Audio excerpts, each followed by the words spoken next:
There's no way the Israelis can invade Syria. There's no way. What will happen is a fight between the Syrian forces and the Hezbollah forces. And this is the stupidity of Hezbollah. Sorry to say it this way, that they did not treat people fairly.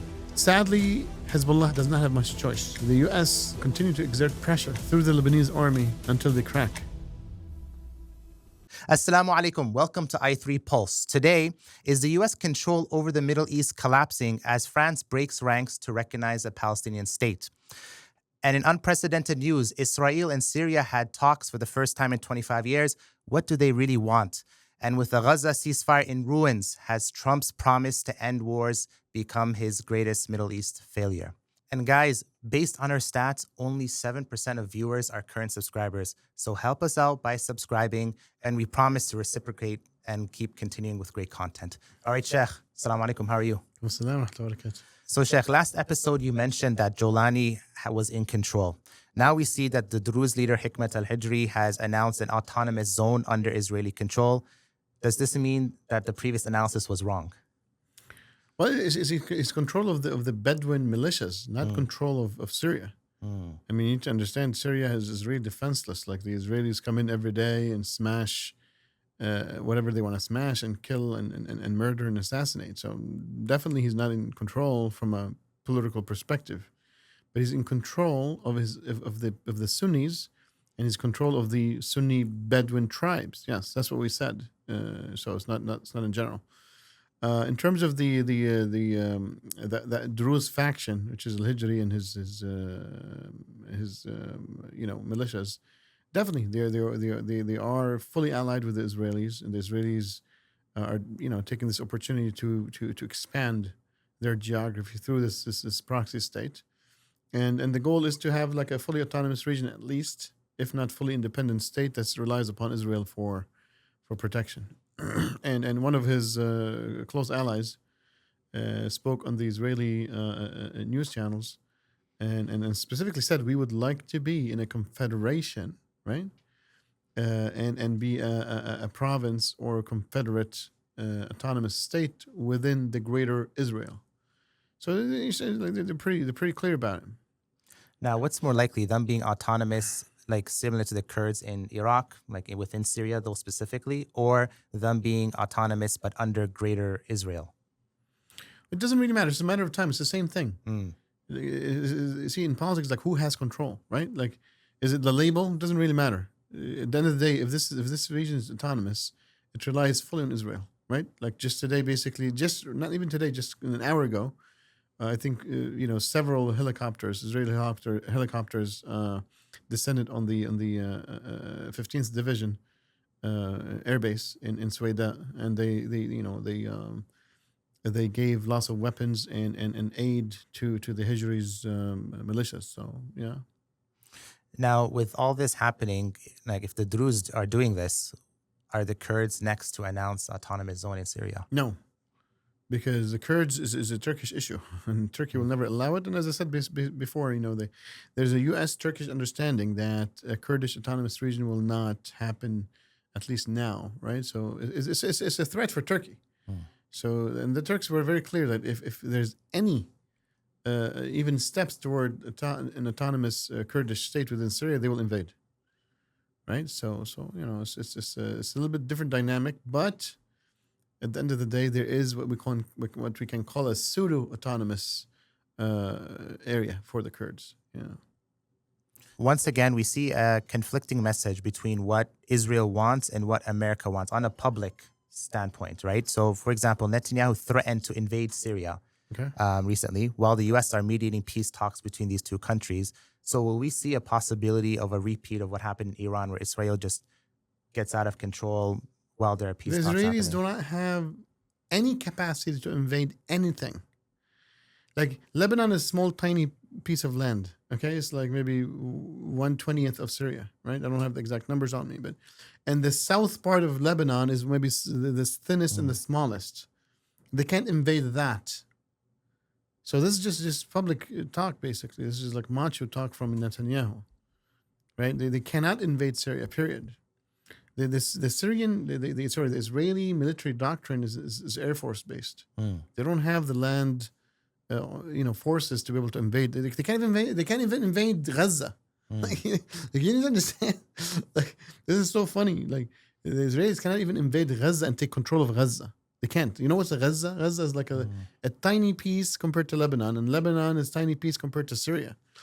There's no way the Israelis can invade Syria. There's no way. You understand? The only ones that can invade Syria is the Americans. But they need to send 1 million, at least minimum 500,000 troops. Are they willing to do that? Well, to be honest, you need to understand the Syrian nation, unlike Iraq, is militarized. Yes. And they have 15 years of experience now, basically, like against the Syrian regime, against each other, sadly, and so forth. So the American troops going to come in, sure, but what are you going to do? You do like what they did in Afghanistan and Iraq. They can destroy the country, lose trillions of dollars, kill life, lose life, and then leave. You understand? So nobody, the American people nor the American government has that on the table. It's not on the table to even discuss it. Israel is like 1% has the 1% the land forces of the Americans. Okay, 1% is exaggeration, but it's a very tiny compared to what the Americans have, and definitely they cannot do it. So it's much easier for Israel to really have a vassal state in Syria than for them to go in exactly. And it's more efficient. That's why it is the strategy. So, Sheikh, you mentioned Lebanon. Just today, right after the strikes on Syria, Israel just assassinated a Hezbollah commander in southern Lebanon today, which represents another breach of the ceasefire since November 2024. So is Israel trying to provoke Hezbollah into a final battle? Well, the thing is, basically, I think the Israelis know that Hezbollah will never, attack, which is why they're like, look, if we have a target, let's take him out. Because the more the Israelis can weaken Hezbollah, the more the Lebanese army is going to be able to demilitarize Hezbollah. With the facts on the ground from the Americans and the Israelis and the Lebanese government and the Christian militias in the country, is that they want the Lebanese army to do the dirty job for the Israelis and demilitarize Hezbollah to get rid of Hezbollah. Again, efficiency, lower cost, from the Israeli perspective. So we understand that chess move. That's why they did that, and they're going to continue to do that to either provoke a response or to create a civil war in Lebanon, right? And on this point, Sheikh, Lebanon's president, Joseph Aoun, he mentioned that there's an expectation, right, to disarm the Hezbollah in the next few months. Yeah. However, he mentioned there's a concern that if they're too tough on Hezbollah, this will lead to a sectarian violence. So what's the likelihood of a civil war in Lebanon in this process of trying to disarm Hezbollah? Well, look, Hezbollah will never agree to let their weapons down, right? It's just so what they're trying to do. Look, it's a game of politics. This is what our Ummah needs to understand: politics. Otherwise, you will always be defeated. It's not about muscle. It's not like horses and swords like before. It's not that. This is what they need to understand. So what the Israelis are doing, look, it's costly to basically fight Hezbollah and to occupy Lebanon. So let's do it the other way. So they used security and intelligence operations, right? Which is the pagers and so forth. They killed lots of civilians, and including, non-civilians, but there are lots of civilians who died in the process, right? And number two, they use political maneuvers, right? So right now what they're trying to do, they're trying to put a wedge between Harakat Amal movement and Hezbollah. Amal movement, so the Shia have two movements, right? The first movement was Amal. And then from the Amal movement, basically Hezbollah was born. It's the more religious party. It was supported by Iran, and they built it basically in 1982. Okay? So, but the Amal movement was before. It's very secular. They're secular communist, secular socialist. At the end of the day, they're very secular, non-religious people. Nabih Berri is the leader of that party. Just like Hassan Nasrallah led the Hezbollah, he's kind of like the eternal leader of the Amal movement. He's been leader maybe for 40, 50 years. I forgot the numbers. So they're trying to put a wedge. If they can basically divide the Shia and that will put Hezbollah now in way more danger. Especially that Amal, who's been like the counterpart to Hezbollah for the last several decades. I'm pretty sure they have lots of secrets. So so they're gonna try to basically again slice and dice and divide and conquer piece by piece, and that's why diplomacy is more powerful than any hard power projection. But this is what we need. This is why we need to understand politics. You see what I'm saying? Like our ummah lacks in politics, not because the ummah is not smart or the ummah is not caring enough. So for the last 150 years, or at least 100 years, the ummah has been subjugated to not dabble even in politics. All right, and we're politically ignorant. We're politically illiterate. Okay, that's the word I was looking for. We are politically illiterate, not by choice, but by subjugation. Because see, the most dangerous feature of a nation is political awareness. And the colonialists, the colonial West, understand that. Which is why after they colonialized us, the first thing they did after basically making Islam just a religion and not a political thought and not a political viewpoint, they made us run away from politics altogether. So our political literacy is zero, period. Which is partly why basically we have this program, is to help people understand politics and start thinking about it. Look, I'll tell the viewers, you don't have to agree with what we're saying, but let's engage in political discourse so everybody can get better. Us and you. And that's a very beautiful message, Sheikh, because in order for them to occupy and all the moves we're seeing in Syria and different things, these things are happening through vassal states and things that require us to not be politically aware. Sheikh, you mentioned the Amal versus Hezbollah. For those who are not familiar, right, is Amal kind of the group that will be more acceptable and integrated in Lebanese society, and then Hezbollah is the one that's being sidelined? Is that why they're trying to create a wedge between the two of them? Yeah. The Amal movement doesn't have a say. The full say is with Hezbollah. So, Amal has been basically kind of like dragged by Hezbollah for a long, long time. And sadly, they might backstab them. Let's see. So there was a very controversial statement, Sheikh, just recently by Tom Barrack. He actually comparing Lebanon to Syria, he said, if Lebanon doesn't move, it's going to be Bilad al-Sham again. Now, many took this as a threat of Lebanon being absorbed into Syria once again. Now, my question for you, Sheikh, is that if the U.S. wants the disarmament of Hezbollah, yet this statement from Barrack seems to be pushing the Lebanese population towards Hezbollah rather than away in this case, right? I think that's a stupid statement, to be honest. He is threatening Hezbollah with Ahmed al-Shara. Like Ahmed al-Shara again is like the U.S. boy, right? He's the favorite for Trump and the U.S. administration. He is the U.S. boy. Let's be very frank, right? We've said it before a million times. We're going to keep saying it because that's they're using him to threaten Hezbollah. That's how much this person is really within the U.S. Political pockets. But to be honest, I think if that happens, hey, why not? Let's unify. We are pro unity. So Sheikh, the question that's still in my mind is that if the U.S. is threatening Hezbollah with Syria, won't that cause the average Shia to be like, hey, if Syria can come in, we need to support Hezbollah because they're the guys who can protect us from Ahmed al-Shara and the Syrian militias and stuff like that. Oh yeah, definitely. So it will cause a big Shia Sunni sectarian war within both countries. This is definitely evil.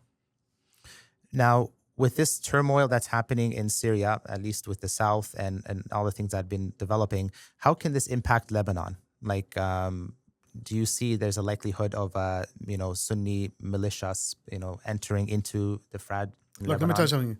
The Christians in Lebanon will never allow Syria to take over Lebanon.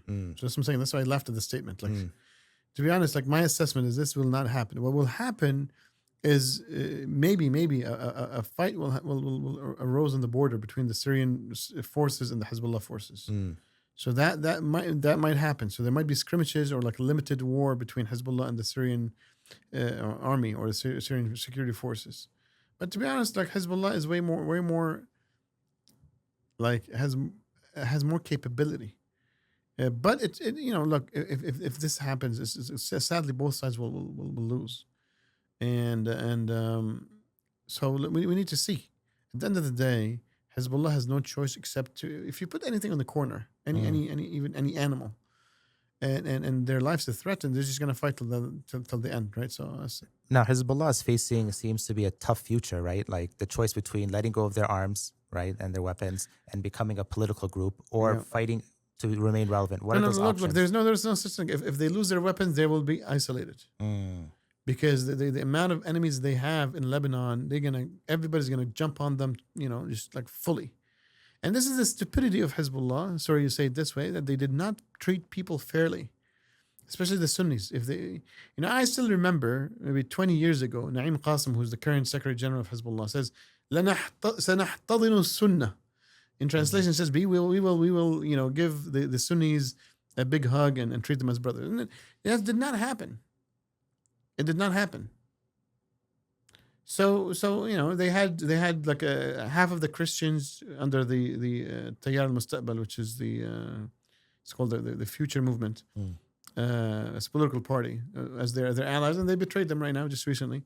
So sadly, Hezbollah does not have much choice, and the U.S. and they will continue to exert pressure through the Lebanese army until they crack.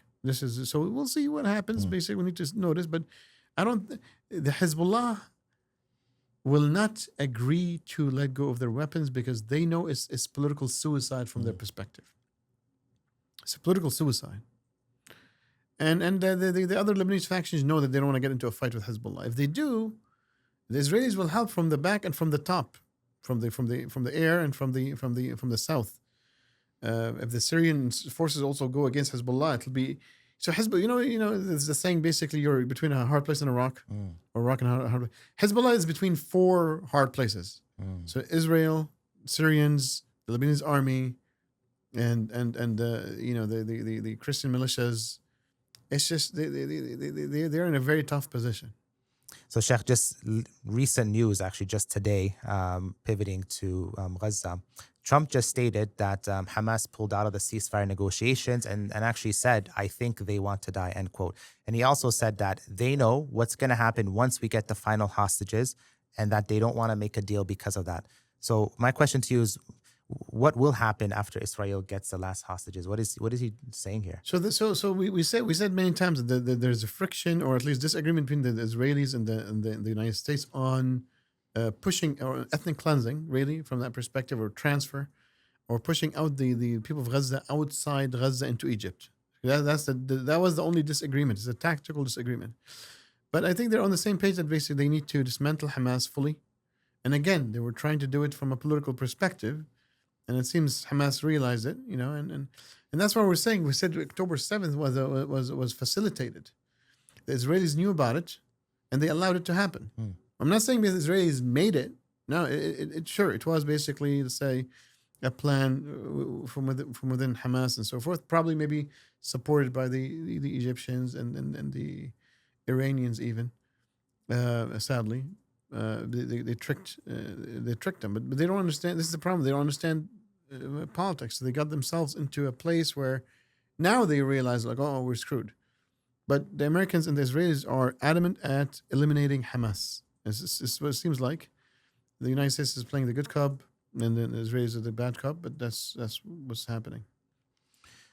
So with the goal of eliminating Hamas, and then you also have a goal of the removal of the Palestinians and ethnic cleansing them fully from Gaza.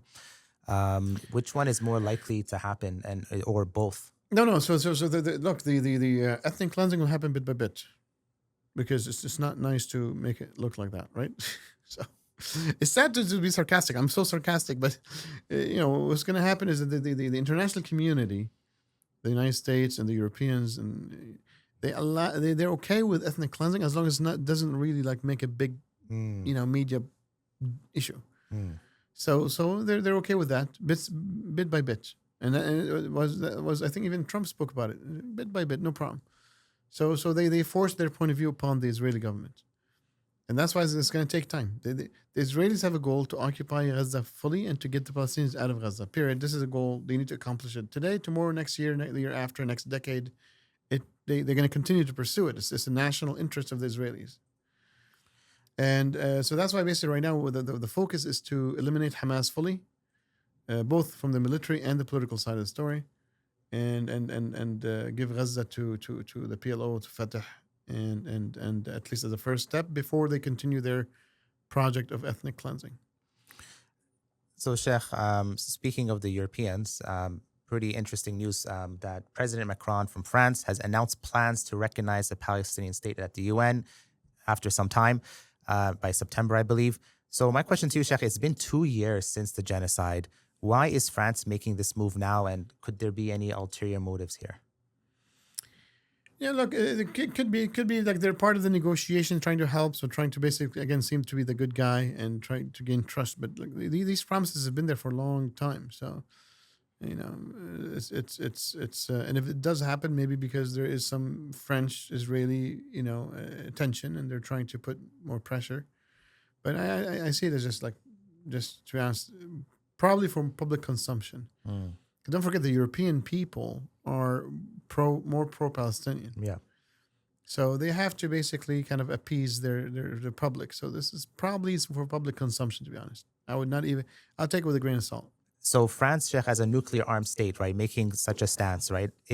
Could this be, right, part of a bold strategy by France to kind of have more of an independent foreign policy, move a bit closer to China, and kind of a foreign policy is a little bit more independent from the U.S. in this scenario? No. France has independent policy from the U.S. since a long time ago. So it's a world power. Mm. There's no such thing as basically any. There's alliances at that level, but not dependency, right?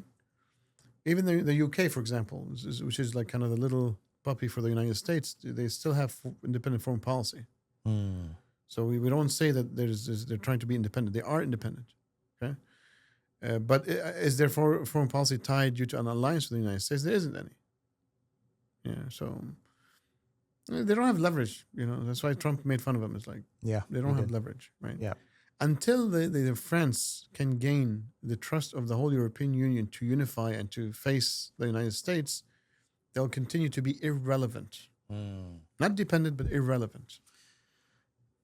Now, in terms of gaining the trust of the entire European Union, we're seeing 220 UK MPs, more than half of the Labour Party. They're now pressuring Keir Starmer, the Prime Minister of UK, to do the same, recognize Palestinian statehood. Do you see this as a first step? Because you have Ireland, you have Netherlands, you have Spain that are on this page. Is this the start of a European alliance? No, it has nothing to do with it. The alliance has to have a strategic vision, right? So it has to be based upon a vital national interest, not some Middle Eastern issue, right? It's not doesn't work like that. So the unification of the European Union, again, for example, what's unifying them a little bit is basically the whole Trump tariffs and so forth, where Europe was felt that the United States have let them down. So that's unifying them currently. Okay? Maybe the steps might be invisible, but they're going through some.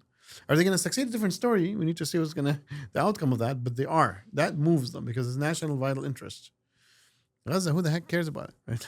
It's like these people, if it wasn't for public opinion and because they say they stand for like human rights and so forth, they wouldn't even basically do any of that, right? Well, they're still arming Israel from that perspective as well, right? Yeah, that's why basically it's hypocritical.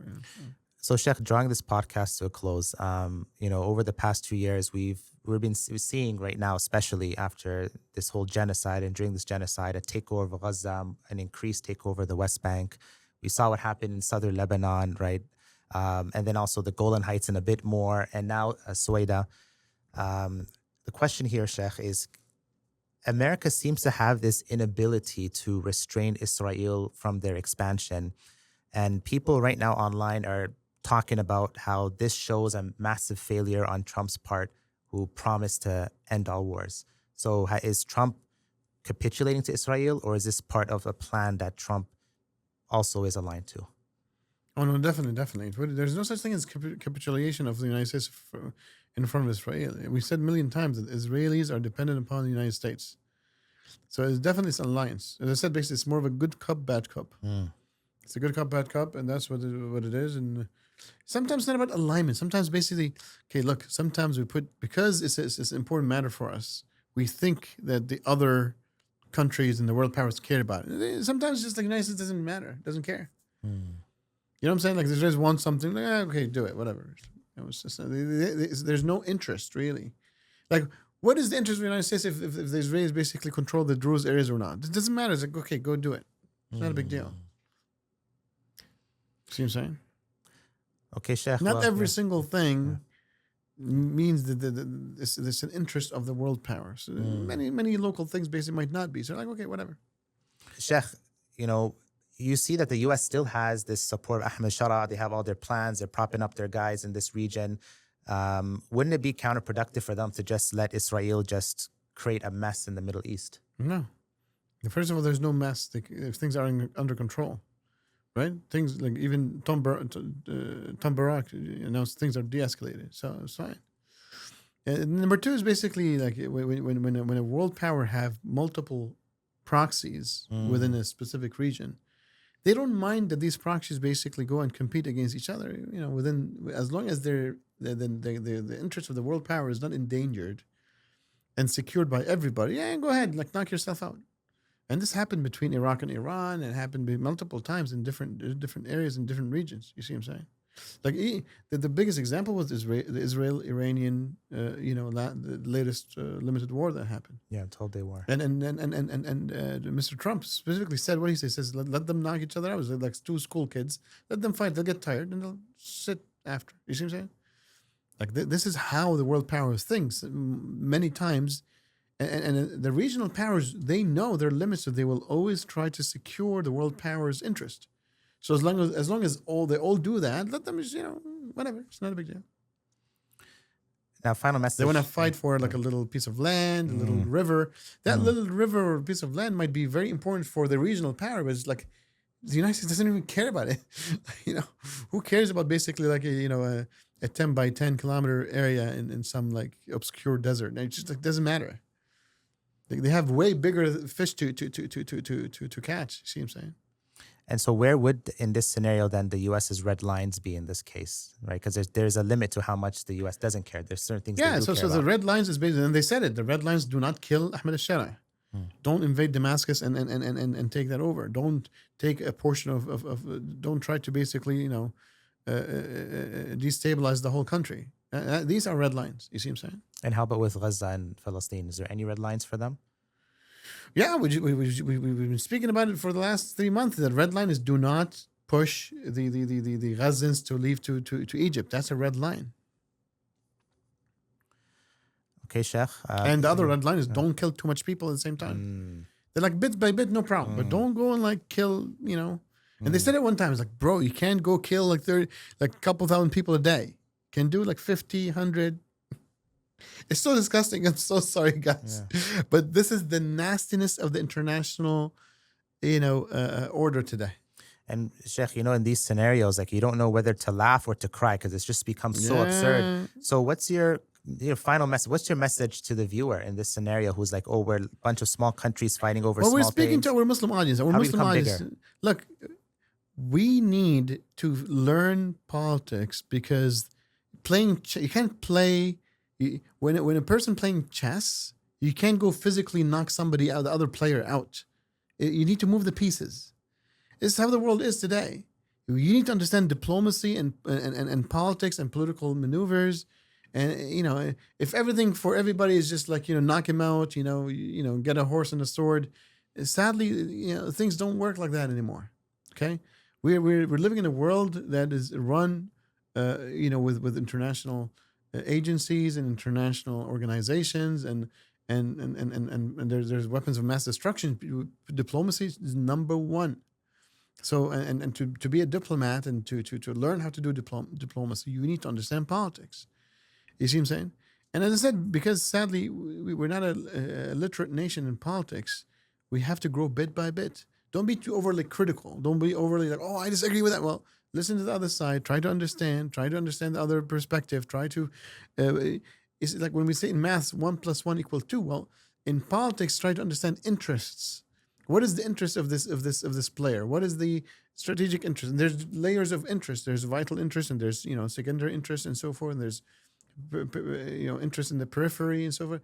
So you have to start understanding all that, and bit by bit, inshallah, we'll offer programs for political education, inshallah. Jazakumullah khairan, Sheikh. And guys, remember, like, comment, share, and subscribe. We're going to keep pumping out some top quality content, and we'll make some announcements on what courses and stuff that we'll be offering. Take care. See you all in the next episode. Assalamu alaikum.